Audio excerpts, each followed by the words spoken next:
The Newsday continues here on One News Now. I'm Riza Diaz. The Maginhawa Community Pantry has moved to a different location in order to cater to more people while observing proper health protocols. The first community pantry organized by UP alumna Patrengnon has now moved to Barangay Teachers Village East. It features 9 pantries which sit on the barangay hall's parking lot. Now each pantry displays a variety of grocery and food items and even vitamins.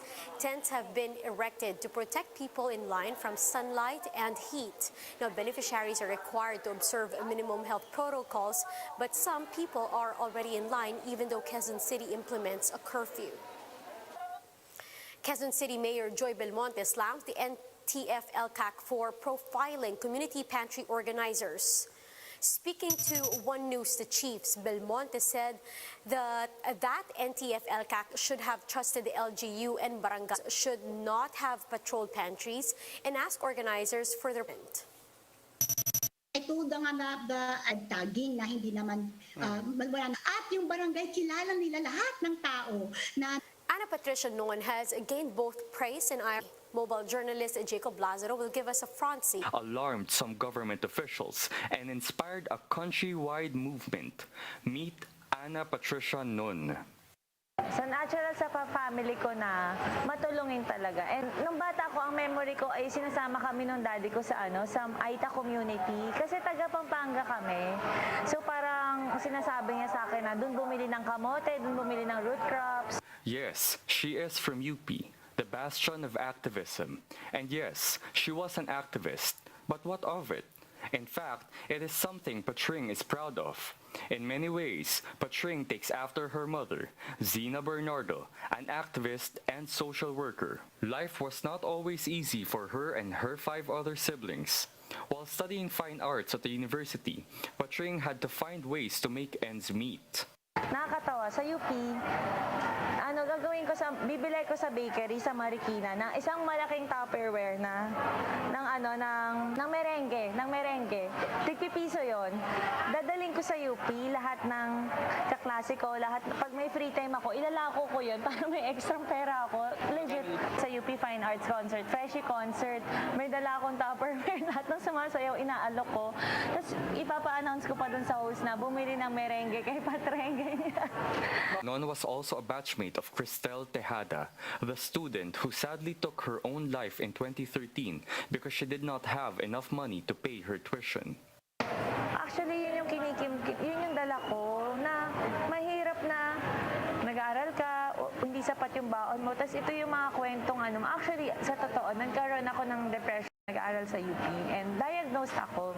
And so she kept herself busy.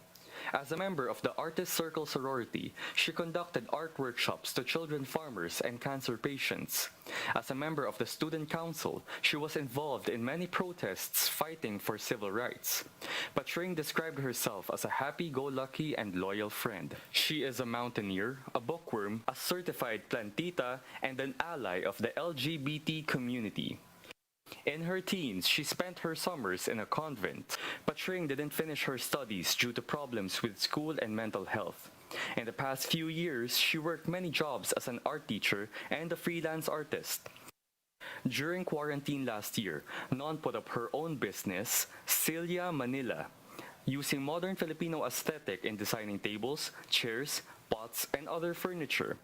But now that she has become a household word for organizing a community pantry, she wonders why she has to even explain what she is doing. Hindi po ako parte ng communist group, ever. Weird kasi na kailangan mo explain yung ginagawa mo na wala naman masama. She still dreams of a simple, quiet, provincial life. If there's anything she learned in the past week, it was this. Kung mabubuhay ka, gawin mo na lahat ng gusto mo. Gawin mo na yung pipiliin mo. Actually, yun talaga yung sense ng buhay. Palayain mo yung sarili mo. People will believe what they want to believe. In the end, Patring says it doesn't matter. You just do what you think you have to do. I'm Jacob Lazaro and we're One News. After President Duterte lifted the moratorium on new mining deals, the Mines and Geosciences Bureau is asking for support from Congress to generate more revenues from the mining sector. Shaila Francisco with the story. A week after President Duterte lifted the ban on new mining agreements, the Mines and Geosciences Bureau already completed an initial draft of the EO's implementing rules and regulation. However, MGB Director Wilfredo Moncano refuses to divulge the content of the IRR, noting that it's still subject to changes. The agency is set to present it to the stakeholders 2 weeks after for suggestion. It has already met with Environment Undersecretaries for their input. The MGB earlier said it targets to finalize the IRR within a month for EO 130 to start bringing much-needed revenues to help the country's economic recovery. One of the first projects seen to benefit from this is Philex Mining Silangan Copper and Gold Project. In a statement, Philex Mining says it's hoping that EO 130 will encourage investor interest as they are still searching for a potential business partner. For the MGB, this is only the start. They are still looking for ways to generate more revenues from the mining sector with the help of Congress. They are also hoping that lawmakers will pass a measure obliging miners to set up mineral processing plants. Currently, there are less than 10 mineral processing plants in the country. Kung walang incentive, ang cost of power ang pinakano about 30 more almost 40% yung cost ng power sa sa pag process, no? So that's already big, and if the cost of the electricity is high, then that will eat up all the your possible profits. That is one deterrent for the investors to invest in mineral processing plants. The agency also notes that the mineral processing plant with a 10,000-ton capacity costs around $180 billion. With this, they propose that the same law should allow clustering among miners with the same commodities to put up capital for constructing the plant. Aside from mineral processing plants, the MGB also needs support in updating the revenue sharing agreement between the government and mining firms. So kailangan din namin ng legislative support niyan para ma-review at ma-amend yung renegotiate yung mga terms and conditions sa fiscal side ng mga mineral production sharing.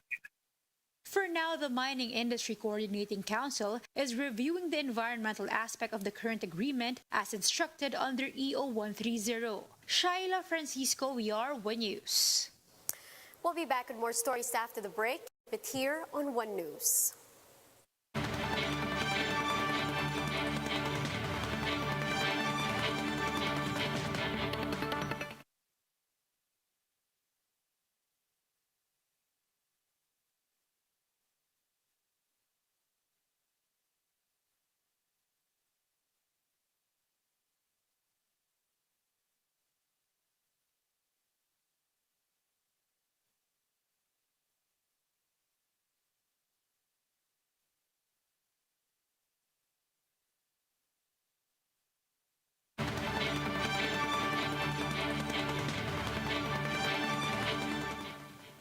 You're still watching One News Now. I'm Riza Diaz. Not only does the pandemic take a toll on physical health, but it also has a negative impact on our mental health. For OFWs, the pandemic's toll on their mental health seems much more pronounced as they can't even go back to their families for a visit.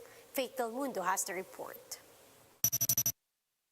Single mother in OFW Lini Manuel admits that the COVID-19 pandemic has affected her mental health, especially as she can't even go back to the Philippines for a vacation. She just finished her 3-year contract as a domestic helper in Singapore.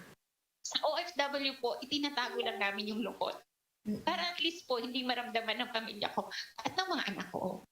Manuel was supposed to go home in May but decided to postpone it. She says it might be impractical to spend 2 weeks of her 1-month stay in a quarantine facility. Yung worrying ko po, paano kung magkasakit yung anak ko?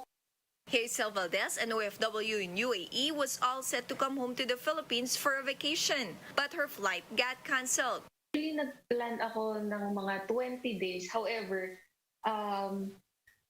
dito kasi sa UAE, one month lang yung binibigay nila na leave. Valdez is appealing to the government to ease quarantine protocols for OFWs as they can't wait to be back home after being away for years. Yung katulad na lang sana dati na paglapag mo ng airport is magsaswab na lang. Tapos magka-quarantine ka sa hotel. Tapos as soon as na lumabas yung result, kunyari kung negative ka, pwede ka nang pauwiin. Tapos doon na lang sa bahay i-continue yung quarantine. One psychiatrist warns that OFWs are more prone to stress and anxiety, especially in these trying times. Dr. Reggie Afrolan urges those suffering from depression to seek professional help. He also encouraged the workers to constantly communicate with their loved ones to avoid getting homesick. Yung ating mga overseas Filipino workers, yung mga OFWs, ang pinaka number one stress po nila is how to see their relative, how to connect, how to contact their relatives regarding the welfare of their relatives. Siyempre, kaya nga sila nagtatrabaho, kaya nga sa ating bansa.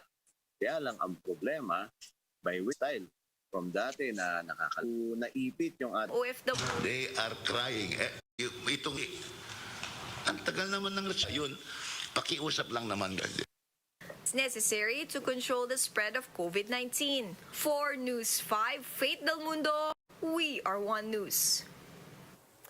Fully vaccinated people should still avoid social gatherings.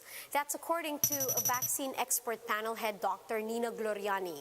In an interview with Sa Totoo Lang, Gloriani says social gatherings, even between people who have received the full 2 doses of COVID-19 vaccine, are still unwise as their protection still ultimately depends on the antibodies that they produce. She adds that vaccines are 100% effective only against severe form of infection, so inoculated people may still acquire mild to moderate COVID-19 infection. She also notes that vaccines are less effective against different variants of the virus. Hindi ko muna yan i-advise, hindi namin ina-advise yan, especially now that the cases continue to surge. No, yung may mga variants, no, kung narinig na nila na mayroon din yung Indian variant na double mutation siya. So yung mga ganon, mag-ingat pa rin tayo. Saka hindi lahat ng nabakunahan mapoprotektahan, ha? Di ba sabi natin, maybe sa against severe form of disease, mga 100% yan, pero you can still get the mild and the moderate form. And those are the top stories of the hour. Join us later at 12 noon as we continue to monitor the day's biggest stories. You can also catch One News on Signal Play app. Register for a free account now at www.signalplay.com and stream One News live anytime, anywhere. I'm Riza Diaz. Mask on, wash hands, and stay safe, Philippines. We are One News.